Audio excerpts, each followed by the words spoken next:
اب اس کو نعمان کیسر کو واپس لانے کے لیے ریڈ وارنٹ جو ہے وہ جاری کروائے گئے. پھر یہ وہاں سے جب واپس آتا ہے، واپس آ کر یہاں پر اثر و رسوخ کہتے ہیں اس کا کافی تھی، کوئی پولیس افسران کے ساتھ تعلقات بھی تھے، اور یہاں پر جب وہ واپس آتا ہے تو اپنے کیسز کو فیس کرتا ہے.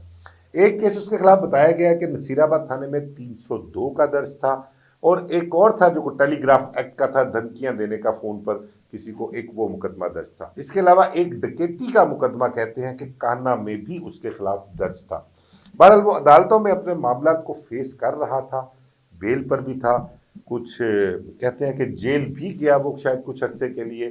تو اب پچھلے کچھ 2 دن پہلے کی بات ہے، وہ اس کے پرسرار طور پر غائب ہو گیا. اچھا، اس حوالے سے جو نعمان کیسر ہے نا، اس کے اہل خانہ غالباً شاید کوئی اس کی ایک عزیزہ ہے، آصفہ نام ہے اس کا، وہ مجھے اس کا رشتہ نہیں کلیئر کہ ان کا رشتہ کیا ہے. ان کی جانب سے ہائی کورٹ میں جو ہے وہ ایک درخواست بھی دی گئی تھی، اور اس درخواست پر غالباً آئی جی پنجاب کو اور جو اپنا ایڈیشنل آئی جی ہیں سی سی ڈی کے، ان کو بھی طلب کیا گیا اور ان سے پوچھا گیا کہ یہ ایک نعمان کیسر جو بیل پر تھا، جس کے خلاف کوئی مقدمہ درج نہیں تھا، یہ سی سی ڈی کو بھی کسی مقدمے میں جو ہے مطلوب نہیں تھا. اس حوالے سے پولیس پہلے بھی اپنا جواب جمع کروا چکی ہے. تو اس کے اغوا کا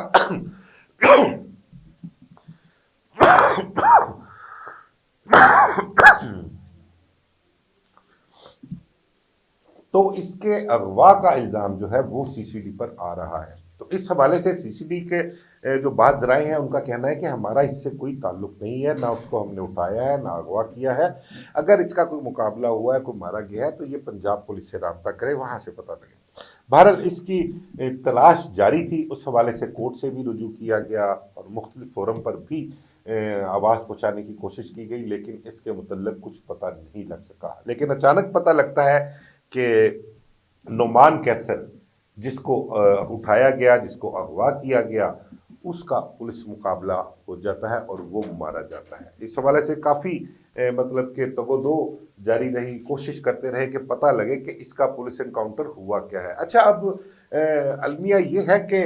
پولیس کی جانب سے یا اپنا سی سی ڈی کی خاص کر کی جانب سے کوئی انکاؤنٹر ہوتا ہے، کوئی انسیڈنٹ ہوتا ہے، اور اس کی وہ انفارمیشن چاہیے، تو وہ انفارمیشن حاصل کرنا بہت ہی مشکل کام ہے. تو وہ انفارمیشن نہیں پاس کرتے، انفارمیشن لیک آؤٹ نہیں کرتے. ایون کہ جو مرنے والے ہیں ان کا جو کرمنل ریکارڈ ہے وہ تک بھی جو ہے وہ مہیا نہیں کیا جاتا. پنجاب پولیس کے جو پی آر اوز ہیں ان کی جانب سے بھی جو انفارمیشن آتی ہے وہ بھی جو چاہتے ہیں انفارمیشن وہی پاس کرتے ہیں، اور میڈیا میں بھی تقریباً آلموسٹ وہی انفارمیشن چلتی ہے. پریس ریلیز والا سسٹم ہے ایک، وہ واٹس ایپ گروپ میں ان کی جانب سے آ جاتی ہے. تو اس کے متعلق کوشش کی گئی، بڑا رابطہ کیا گیا آپس میں، دوستوں کا بھی واٹس ایپ پہ چیٹنگ بھی چلتی رہی، اور اس حوالے سے پتہ لگا کہ جی اس کا انکاؤنٹر جو ہے وہ رحیم یار خان میں ہوتا ہے. وہاں پر ایک مقابلہ ہوتا ہے، اس مقابلے میں اس کو بھی ساتھی چھڑانے آتے ہیں اور یہ اس مقابلے میں مارا جاتا ہے. پھر جا کر پتہ لگتا ہے کہ اس کی جو مقابلہ ہے وہ لاہور شہر میں نہیں، لاہور شہر سے باہر رحیم یار خان میں ہوا ہے. جس طرح سے تیفی بٹ کا انکاؤنٹر جو تھا وہ رحیم یار خان میں کیا گیا، اسی طرح کہتے ہیں کہ اس کا بھی انکاؤنٹر وہیں پر ہوا. اب اس کے متعلق کہا یہ جا رہا ہے کہ اس انکاؤنٹر کے پیچھے اصل کہانی ہے کیا، کیونکہ ایک قتل کی ایف آئی آر تھی، اس میں شوٹرز کو سزائے موت ہو چکی ہوئی تھی، یہ بھی اس میں غالباً شاید 109 کا ملزم تھا ہوگا، اور اس کو بھی جو کیسز کا سامنا کر رہا تھا اس کو بھی سزا عدالتوں سے ہی دلوانی چاہیے تھی. لیکن کہتے ہیں کہ جب یہ ریڈ وارنٹ جاری ہونے کے بعد اسپین سے واپس پاکستان آتا ہے، تو پاکستان واپس آنے کے بعد اس نے کیا کیا کہ اس کے تعلقات تو ٹھیک تھے، اس کو ایئرپورٹ سے بھی پروٹوکول میں لے جایا گیا، شہر میں پھرتا تھا، پولیس کا ایک ڈالا اس کے ساتھ ہوتا تھا، اور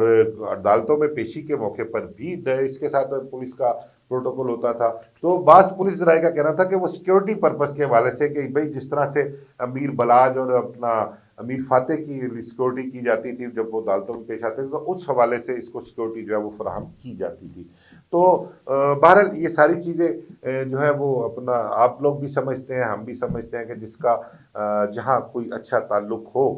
جو حکومتی صفوں میں یا بیوروکریسی میں اپنا ایک اچھا ریلیشن رکھتا ہو، تو وہ اپنی لائف کو بھی اچھے طریقے سے گزار سکتا ہے۔ تو یہ اس قتل کا ملزم ہونے کے باوجود اچھا لائف سٹائل گزار رہا تھا، پروٹوکول ساتھ لے کر جاتا تھا، پیشی پر جاتا تھا، وہاں بھی گارڈ اس کے ساتھ ہوتے تھے۔ بہرحال جب مقتول کے ورثا کی جانب سے شور مچایا گیا تو پھر اس سے یہ وہ پروٹوکول، وہ گارڈ شارڈ جو تھے وہ واپس لیے گئے، لیکن اس سے پہلے تو یہ انجوائے کرتا ہی رہا۔ اچھا، اب پتہ یہ لگا تھا کہ اسی دوران یہ جو کورٹ میں کیس چل رہے تھے، اس دوران ملزم نے بیرون ملک فرار ہونے کی کوشش کی، کچھ پلاننگ کی، اور اس نے اپنے معاملات کچھ طے بھی کر لیے تھے، جس کے باعث جو کہ بھنک کہہ لیں مقتول پارٹی کو پڑی یا پولیس کو پڑی کہ اب اس نے سلپ ہو جانا ہے اور یہ جائے گا تو پھر غائب ہو جائے گا اور یہ کیس پینڈنگ رہے گا، مقتولین کو جو ہے وہ انصاف نہیں ملے گا۔ اب ذرائع کا کچھ کہنا ہے کہ جو مقتول پارٹی تھی نا، سہراب سائیکل والے جو تھے، ان کی کوئی عزیز داری، ان کا کوئی قریبی رشتہ دار یا کوئی قریبی ملنے والا، بہت ہی نزدیکی، یہ کہا جا رہا ہے، ایک ڈسکشن جو ہو رہی ہے کہ ایک پولیس افسر جو ایک اچھے اور اعلیٰ عہدے پر فائز ہیں، ان کو جب اس چیز کا پتہ لگا تو انہوں نے پھر اس کو فالو کیا اور کچھ افسران کے ذمہ لگایا گیا، جنہوں نے اس کو نعمان کیسر کو اٹھانے کے بعد پھر اس کو انٹیروگیٹ بھی کیا اور اس سے پوچھا بھی، اور قتل کی تمام تر جو اس نے اپنے بہنوئی کو مرڈر کروایا تھا وہ بھی داستان ساری نعمان کیسر کے زبانی انہوں نے سنی،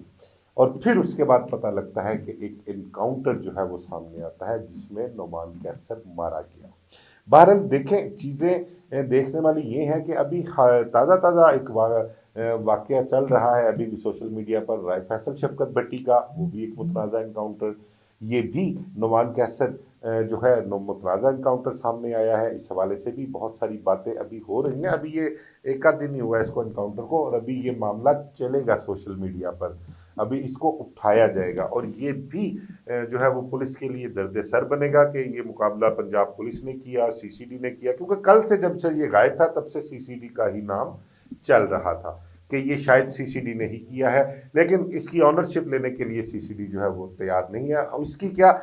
سی سی ڈی تو کسی کی بھی آنرشپ لینے کو تیار نہیں ہوتی، بلکہ وہ تو اس حوالے سے ڈسکشن ہی نہیں کرتے، ماسوائے ایک کیس رائے فیصل شفقت بھٹی کا جس میں انہوں نے پریس کانفرنس کی آفتاب پلروان صاحب نے، اس کے علاوہ کسی قسم کے معاملات جو ہیں وہ سامنے نہیں آ سکے۔ بہرحال دیکھتے ہیں نعمان کیسر کے حوالے سے ابھی مزید آگے چل کے کیا کیا انکشافات جو ہیں وہ سامنے آتے ہیں، اس حوالے سے آپ کو جو بھی مزید اپڈیٹس آئیں گی آپ کو اس حوالے سے آگاہ بھی کیا جائے گا اور بتایا بھی جائے گا کہ آگے